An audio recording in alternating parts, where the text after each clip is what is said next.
Moscona. Et oui, je le comprends. Bienvenue dans l'Air du Temps, une émission spéciale. Vous avez entendu déjà la voix de notre invité ce matin prestigieux. Cette émission spéciale où nous avons l'immense privilège, ma compère et amie Francine Shapiro et moi-même, de recevoir deux invités exceptionnels. Francine, bonjour. Bonjour Léa. Alors Francine, c'est vrai qu'on est un petit peu émus ce matin.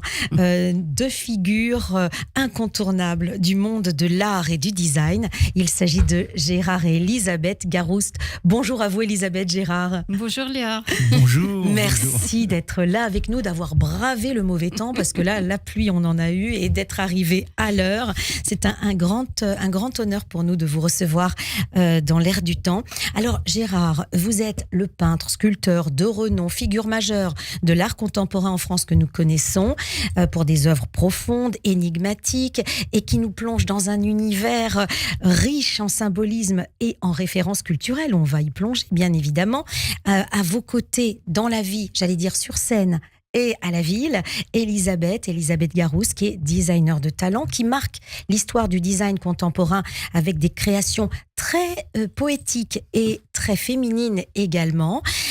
Et aujourd'hui, vous allez nous permettre, par votre présence, comme je le disais, de pénétrer un peu votre univers, votre façon de travailler, et également tous les projets que vous avez déjà construit et que vous allez encore construire dans votre parcours, ce duo où l'art et le design se rencontrent, discutent et se répondent. Alors, notre émission est filmée et vous pourrez en podcast retrouver cette émission dès cet après-midi, et vous pourrez découvrir sur les écrans du studio les œuvres de Gérard et d'Elisabeth Garouste, ainsi que leur antre très intime, l'atelier d'un artiste, c'est pas rien, hein. Francine, avant de céder la parole à Gérard et Elisabeth, peut-être quelques mots de présentation. Eh bien, écoutez, moi, je reviens de Dinard, oui, où j'ai vu une double exposition. L'une continue jusqu'à Rosh Hashanah, 4 octobre, absolument extraordinaire et bluffante, qui est la première exposition où Elisabeth et Gérard confrontent, non, dialoguent avec chacun leur univers, et on ne peut pas ne pas être ému devant les correspondances avec des médiums, des moyens tout à fait différents. Elisabeth utilise le fer, la sculpture, la peinture aussi, le dessin surtout, et Gérard est avant tout un peintre, le grand peintre que nous connaissons, et ça fonctionne de façon extraordinaire, et ça nous aide à comprendre à quel point le couple est soudé et s'encourage l'un l'autre, se donne confiance l'un à l'autre.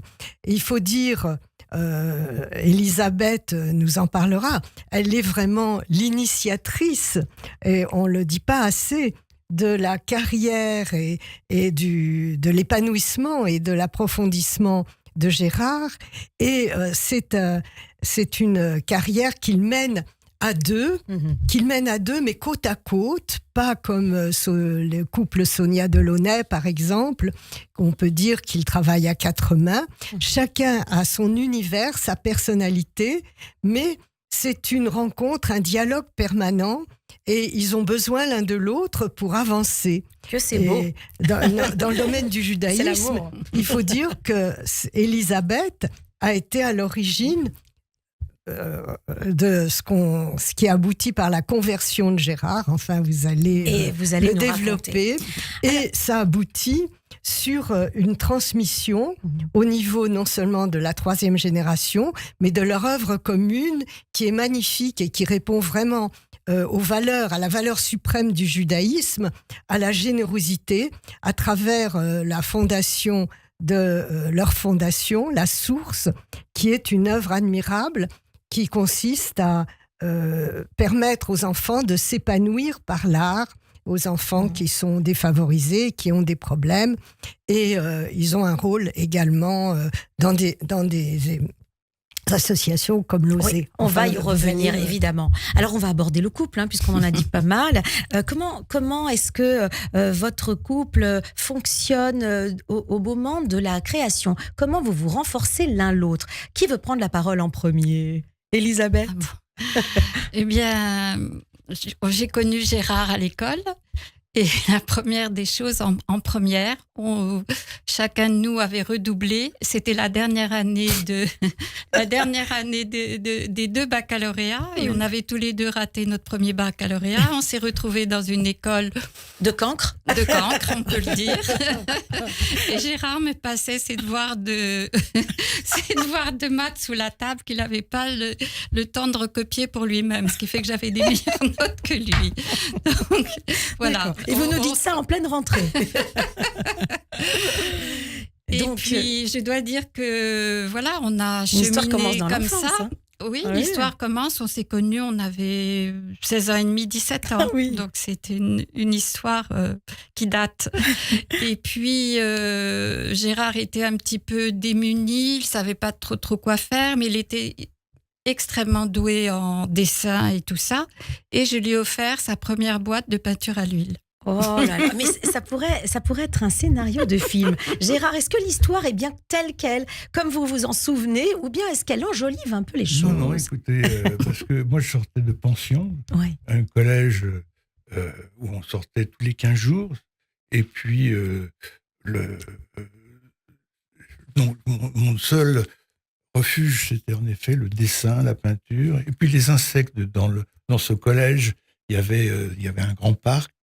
Il y avait même une piscine, et une piscine naturelle, et j'avais une adoration pour les insectes. Ah oui. Moi, je pensais être entomologiste un jour.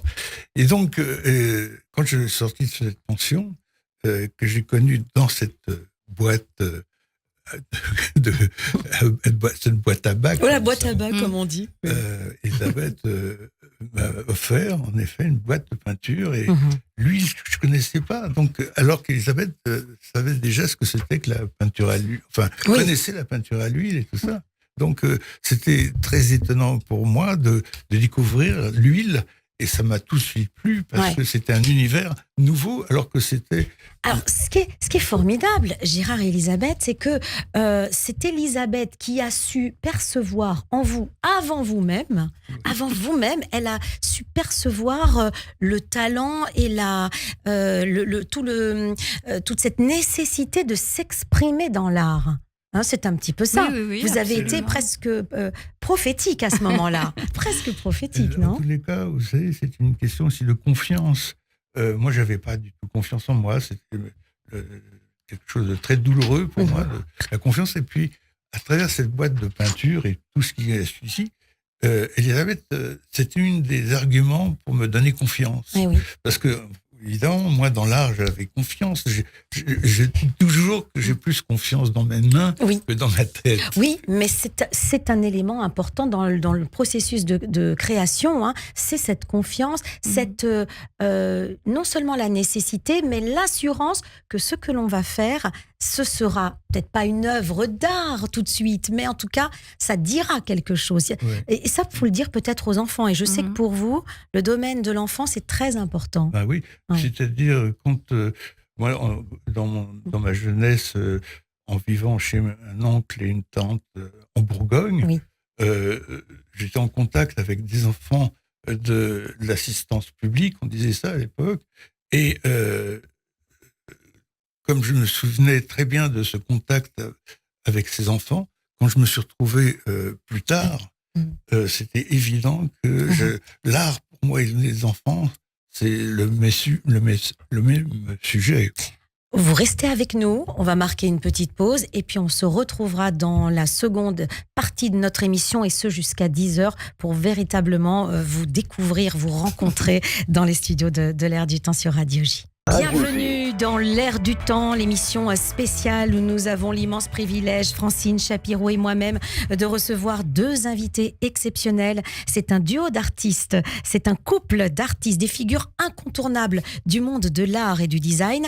Il s'agit d'Elisabeth et de Gérard Garouste. Gérard Garouste, peintre et sculpteur de renom, figure majeure de l'art contemporain, et Elisabeth Garouste, designer de talent qui marque l'histoire du design contemporain avec des créations très poétiques et féminines, comme on le disait. Francine, peut-être une question sur l'enfance à Gérard et Elisabeth. Oui, tout à fait, parce que l'enfance est au cœur de leur inspiration et de leur création. Comme on l'a compris, c'est pour conjurer l'enfance, son enfance, que Gérard a été amené à être un créateur incité par Elisabeth, et il y a chez eux une volonté qui relève d'une valeur fondamentale dans le judaïsme, une générosité, une volonté de transmission précisément aux enfants à travers la source, leur bébé, leur troisième bébé, en dehors de leurs enfants à qui ils ont su transmettre aussi leur amour de l'art, puisque l'un, Olivier, est cinéaste et l'autre est directeur de l'ensemble de la source. Et moi, j'ai découvert cette œuvre magnifique grâce à Dinard. Je dois dire que la ville s'est beaucoup impliquée dans cette exposition, et dans cette ville, il y a une des antennes de la source qui, si je ne me trompe pas, a 10 antennes à l'heure actuelle en France, et qui est amenée à se développer.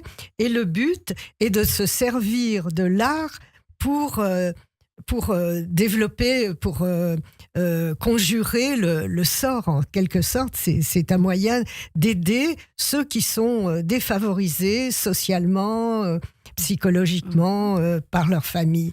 Donc c'est à l'heure où l'antisémitisme se déchaîne dans l'art, justement. Je trouve, c'est ma question, comment vous concevez ce combat à travers l'art pour l'enfance, pour la transmission, et contre le déchaînement auquel on assiste à l'heure actuelle. Je renvoie à une précédente émission avec Sandra Egedus que nous avions reçue ici, où l'art est détourné à des fins d'antisémitisme et d'antisionisme. Alors Elisabeth et Gérard, dites-nous, quelle importance pour vous a d'une part l'enfance, et d'autre part, le moyen de l'art, la façon de lutter contre, par l'exemple, j'allais dire, contre l'antisémitisme. Écoutez, pour moi, la première évidence entre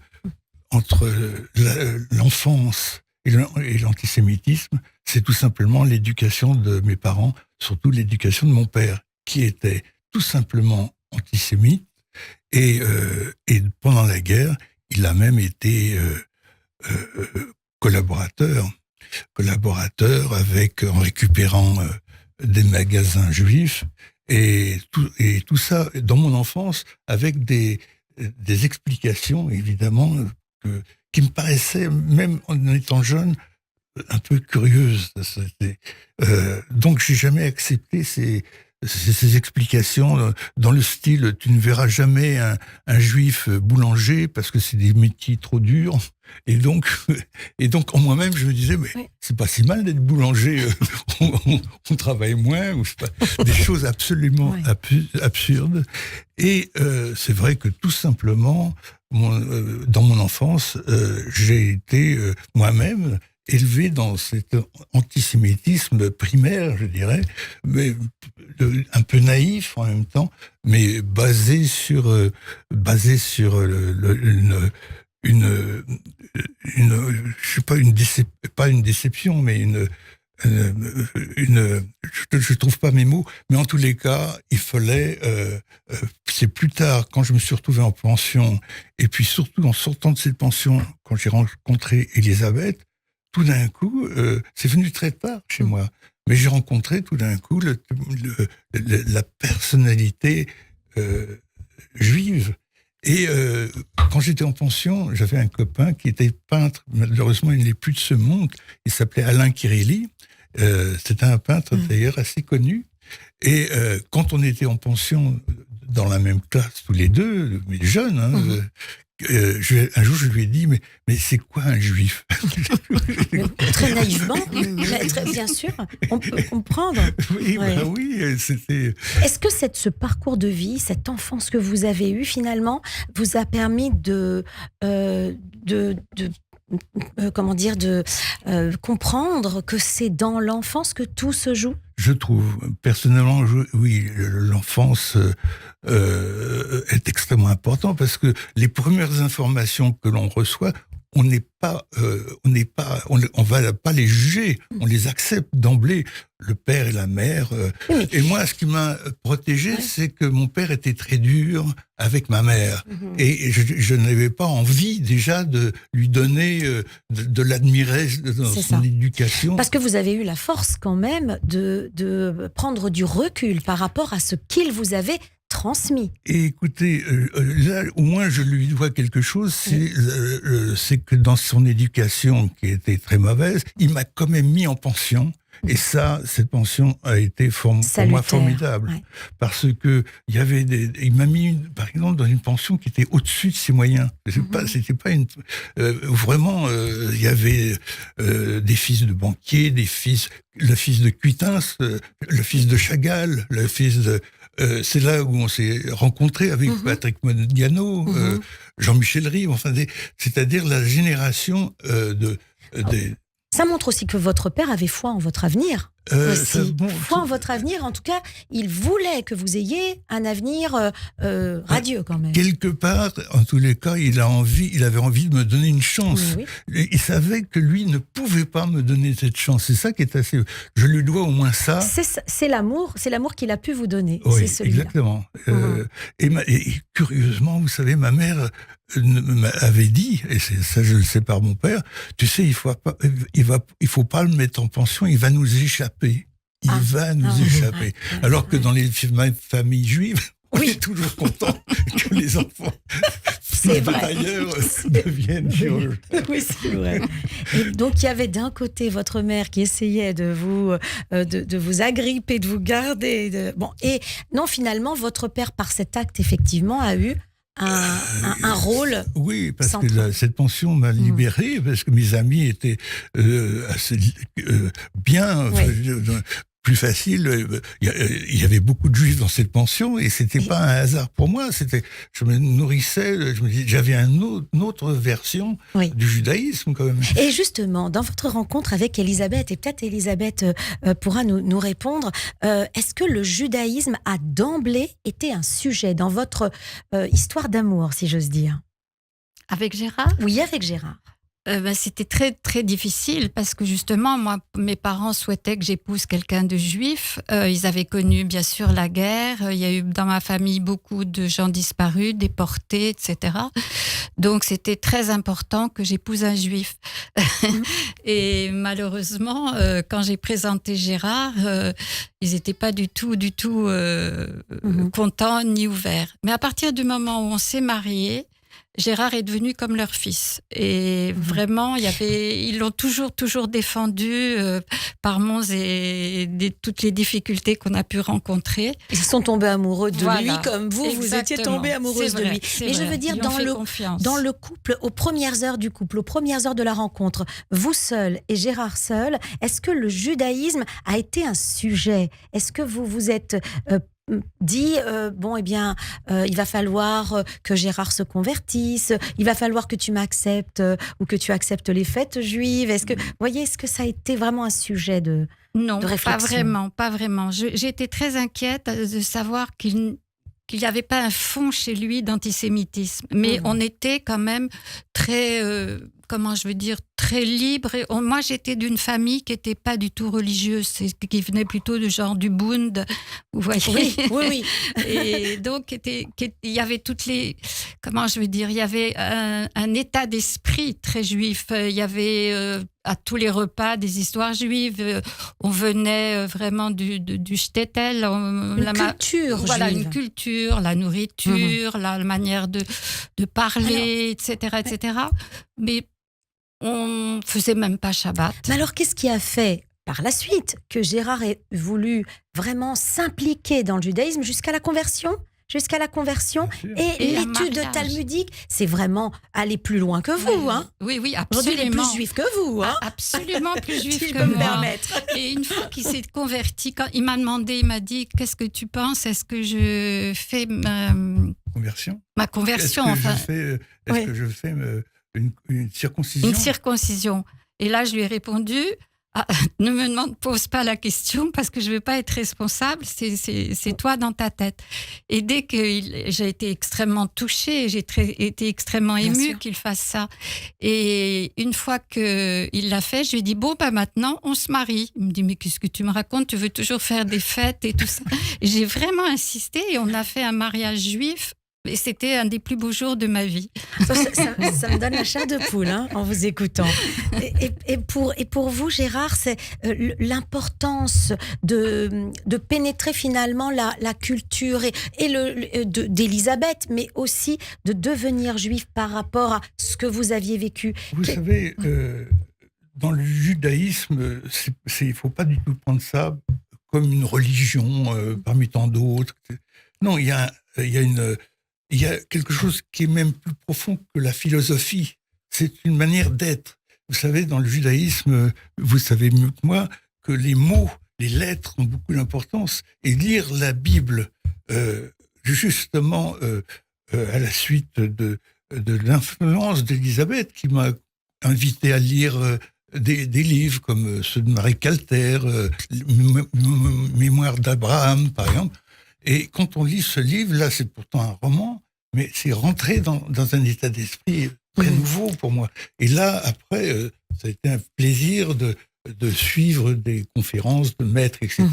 Et là, en effet, j'ai été très loin dans mes études. J'ai fait des études avec Marc-Alain Wachtin très longtemps, qui est devenu un ami. Et puis, aujourd'hui, je continue ces études avec Pierre-Henri Salfati, qui est quelqu'un de très, très cultivé et qui nous offre un judaïsme très ouvert, comme ça, très, très ouvert, mais en même temps profond, parce que l'hébreu, vous parliez des lettres hébraïques, ont constitué aussi une inspiration pour vos créations. Est-ce que les différents niveaux... Pardon, excusez-moi. Oui. Vous savez, tout simplement, quand on est à l'école, nous on a été justement jusqu'au bac, on ne sort pas du grec et du latin, gréco-latin, c'est tout. Oui. Et là dans cette période que j'ai vécue avec Élisabeth, là tout d'un coup, le judaïsme apparaît dans son vocabulaire. Et là, c'est un autre monde qui, dans ma tête, ça n'avait plus rien à voir avec le grec et le latin. Parce que pourtant, dans le français lui-même, il y a beaucoup de mots qui viennent du judaïsme. Mais moi, c'était une véritable découverte d'un état d'esprit. Et je me suis approprié cet état d'esprit, content de découvrir une forme de liberté. De liberté, parce qu'il y a différents niveaux d'interprétation, par exemple. Et ça vous a permis, alors venons-en peut-être à l'art et à votre processus créatif à tous les deux. Justement, c'est la recherche des différentes lectures, des différentes strates, niveaux de lecture qui vous inspirent, parce que c'est ce qu'on voit beaucoup dans vos tableaux. Tout à l'heure, je disais, ils sont assez... c'est vrai qu'ils sont complexes, hein, vos tableaux sont complexes. Par ça, est-ce que c'est ça ce qui vous inspire? C'est ça, si vous voulez, mais je ne cherche pas à des choses que je ne connaissais pas. Ce sont au contraire les lectures, les méthodes d'études. L'étude, vous savez, l'étude, c'est la chose peut-être la plus importante dans le judaïsme, l'étude. Et cette manière d'étudier avec un maître, soit en faisant une chavruta, c'est-à-dire un maître et son élève, oui. Que là, vous avez une vraie ouverture d'esprit qui commence à la lettre près, au mot, tout ça. Et là, c'est une véritable découverte. Et moi, j'ai pris énormément de plaisir à découvrir ce monde qui me sortait là, complètement. C'est mieux qu'un voyage. Quoi. C'est un bouleversement total. Ah oui, vraiment, pour moi, c'est un... Ça remue. Et donc, Elisabeth est à l'origine de ça. Oui. Et après, c'est moi qui l'ai influencé pour dire comment on ne fait pas Shabbat alors ça Tous les dangers quand même de la conversion dans le couple. Hein. Alors donc, l'inspiration, les études talmudiques, tout cela, ça a bouleversé, ça vous a bouleversé, donc ça a bouleversé aussi, j'imagine, le processus créatif. Dites-nous donnez-nous des informations sur votre façon de créer depuis une 50aine d'années. Vous créez des œuvres. Dans les années 70, vous êtes tout un jeune homme et vous entrez dans ce monde de l'art. Est-ce que l'inspiration, est-ce que vous arrivez à déceler, à définir ce qui vous inspire et comment arrive cette inspiration pour créer ? Oui, écoutez, pour moi, il y a une chose qui est par rapport aux informations et aux études que j'ai faites, c'était évident que tout d'un coup, l'origine de mon inspiration, ça allait être les textes. Et évidemment, les textes les plus fondamentaux, ça va être la Bible, les commentaires, des grands auteurs, Cervantes. Oui, bien sûr. Mais comme par hasard, ces grands auteurs, Cervantes, Rabelais sont tout près du judaïsme. Kafka aussi. Il n'y a pas de hasard. Il n'y a pas de hasard non plus. Et moi, je me suis nourri tout ça, aidé par des professeurs, des maîtres, je dirais, tout à fait important pour moi. Et vous savez, quand on me demande, mais vous êtes un grand intellectuel. Non, je ne suis pas un intellectuel. C'est un grand sensible. Un grand sensible, par contre. Parce que les intellectuels ont connaissance surtout assez large comme ça. Moi, ma culture est très ciblée. Je lis beaucoup, mais toujours la même chose, alors évidemment. Oui, mais vous allez dans les profondeurs du sens du texte. Donc, c'est le texte vraiment. Et vous, Elisabeth, puisque vous êtes designer, est-ce que vous vous laissez influencer par la manière de créer, d'innover chez Gérard, ou bien vous avez votre propre processus ? Non, j'ai mon propre univers, mais c'est vrai que d'une certaine façon, on se montre notre travail réciproquement. Et c'est un petit peu comme vous expliquiez de Raymond DeVos hors antenne. Oui, que Raymond DeVos donc de montrer ses textes à sa femme. Voilà. C'est un peu comme ça. C'est un peu comme ça. Il attendait le jugement. Exactement. Moi, Gérard fait sa peinture. Et il y a des moments où je n'ai pas le droit du tout de rentrer dans son atelier. Et puis, il m'appelle. Et puis, il me demande mon avis. Et... Alors Gérard, vous savez, justement, à ce moment-là, dans mon atelier, et quand je la vois faire un mouvement ouvrant sa bouche, c'est pas vrai. Je regarde la peinture. Ça vous blesse, elle me dit c'est fini. Je me dis là c'est mal parti. Je pense pas qu'elle l'ait fait souvent. Elle l'a fait. Mais c'est important. Ce que je dois préciser chez Elisabeth, c'est que comme moi, quand j'étais dans un collège, aucune culture intéressante, à part les Gardé Michard, très banales. Alors qu'Elisabeth avait fait vraiment D'abord, elle avait fait l'école alsacienne, avec des professeurs de peinture qui étaient des peintres, qui étaient des artistes. Et là, ça commence à tout changer.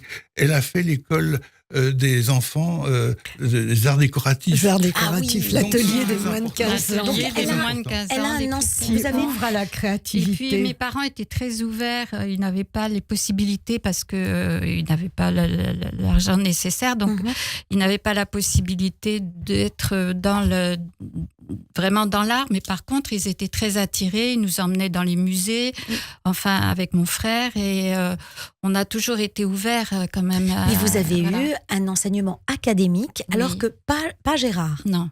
Hein? Donc finalement, il y a aussi il y a pas seulement deux univers qui se rencontrent. Il y a une symbiose. Et finalement, l'un puise chez l'autre ce qu'il n'a pas. Oui, aussi. absolument, bien sûr. C'est votre ciment. Mais Elisabeth, je crois que votre famille, enfin, il y a une fibre artistique dans votre famille, puisque vous avez un frère qui était aussi dans son domaine, un grand artiste. Absolument. Et il y a une rencontre entre, et là on rejoint le couple, entre les différentes formes d'expression artistique, parce que vous avez été très, très influencé par le théâtre, vous avez créé pour le théâtre. Oui. Et Elisabeth aussi, vous avez décoré le palace. Oui, avec Gérard. Et puis j'ai fait des décors de théâtre. Et Gérard a fait des décors de théâtre avec son ami Jean-Michel Ribes, que tu as toujours suivi. Vous avez été toujours assez en osmose tous les deux. Dans les premières pièces de théâtre, on n'avait pas beaucoup d'argent. Et quand je devenais moi-même un élément de sculpture dans les pièces de Jean-Michel. Napoléon. Je comprends.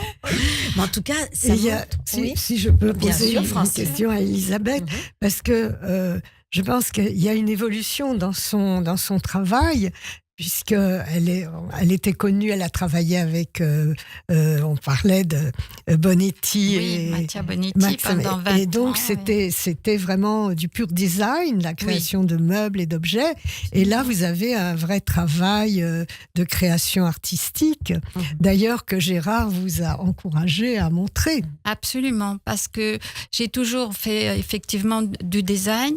Mais parallèlement, il y avait une sorte d'envie, mais comme quelque chose d'automatique, de dessin automatique. Et j'en faisais.